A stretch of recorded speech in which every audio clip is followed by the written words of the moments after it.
गरेस्वरा BTC एरियानि बिराद गोजाम मोनसे मिउनिसिपालिटि कमिटि पौरसभा कमिटि बे कमिटिया दिनै पूर्णांग भावे शक्तिशाली श्रीजुत महेश्वर बसुमतारी बिथां जोंनिनो MCLA आरो प्राक्तन बिटिसिनि EM बिथांखौ लानानै दिनै कमिटि गठन खालामनाय जाहैदों। 8 जन मेम्बार वार्ड कमिशनार आरो सासे भाइस चेयारमेन गतिके 10 जनिया मोनसे गोख्रों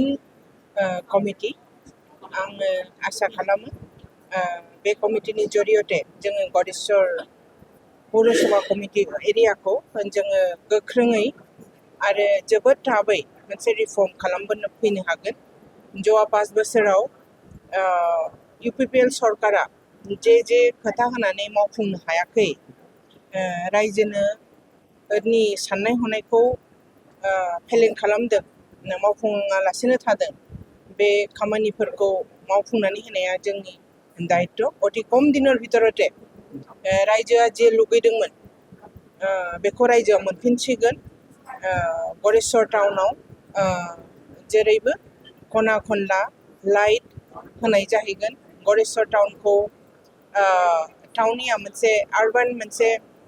अनुभव खालामहोनो थाखाय गरेस्वर एरियानि रायजो राजाफोरखौ टाउन एरियानि रायजो राजाफोरखौ फुटपाथ माबा खालामनाय जाहैगोन मेकओभार खालामनाय जाहैगोन फोसाबनाय जाहैगोन डेकर खालामनाय जाहैगोन आरो गरेस्वराव जोङो बे कयेक दिननि भितरावनो चिल्ड्रेन पार्क गायसनगोन आरो बेबादियैनो गरेस्वरखौ जिहेतु बहुत पुराना एरिया बहुत पुराना टाउन नामदांखा नाम गोनां मोनसे एरिया गरेस्वर होननानै बुङोब्ला आं पर्बतजरानिफ्राय फैदों पर्बतजरानि मानसिया गरेस्वर बिराद गोजान सानो खिन्थु जोंनि पर्बतजरानिबो बिराद मानसिफोर दङ बाहाय आंनिबो रिलेटिभफोर दंफैयो गतिके बे गरेस्वर एरियायाव दिनै आं फैनानै आङो मिजिंथियो बे गरेस्वरखौ जोङो फैगौ दिनाव बे 5 बोसोराव श्रीजुत हाग्रामा महिलारि नेतृत्वआव गोख्रों गोग्गो आरो मोनसे सुरक्षित मोनसे टाउन बानायनो हागोन होननानै आं मिजिंथिदों। मेडाम नैबे समाव गरेस्वराव ड्रेनखौ जों फकास होदों ड्रेन थाबथानायजों लोगोसे बिभिन्न जायगायाव ड्रेन नांबावगौ बेखौ जों अति शीघ्रनो जों परिकल्पना खालामखाबाय कयेक दिननि भितरावनो विदिन मार्च मासनि भितरावनो जोङो गरेस्वरनि ड्रेनफोरखौबो आरो ड्रेनफोरखौबो थिक खालामनाय जाहैगोन।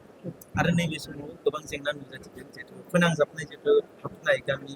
ओनसोलाव हाबनाय जिहेतु नै नोगोर ओनसोलाव जिहेतु बे लामाफोरा दासिमबो जिहेतु मोजां जायाखै बेनि सायाव माबाफोर गामि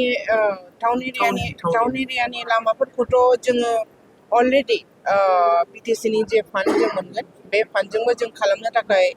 माखासे साखा भारा जों खालामदों अलरेडि एस्टिमेट जोङो पलिसि खालामगासिनो दङ अलरेडि एस्टिमेट जोङो माखासे खालामखाबायबो आरो बेनि बादैबो जोंहा दिनै MCLA दिनै कमिटिनि चेयारमेन बिथां दङ महेश्वर दा बिथाङा फैगौ कयेक दिननि भितरावनो आरो बे एरियानि थाखाय गरेस्वरनि थाखाय मा नांबावगौ बेखौ जों रायलायलायनानै अति शीघ्रे गरेस्वरनि लामा पाका करन बा CC ब्लक खालामनाय जाहैगोन इम्पर्टेन्ट आरो जोबोद दरकारि एरियाफ्राव आरो बेनि बादैबो ओरैनो जों आसाम मालानि जरियते लामा गिदिरखौनो मोननाय थांगासिनो दं दिनै बिभिन्न एरियायाव चिफ सारा अपेनिं खालामगोन निश्चय।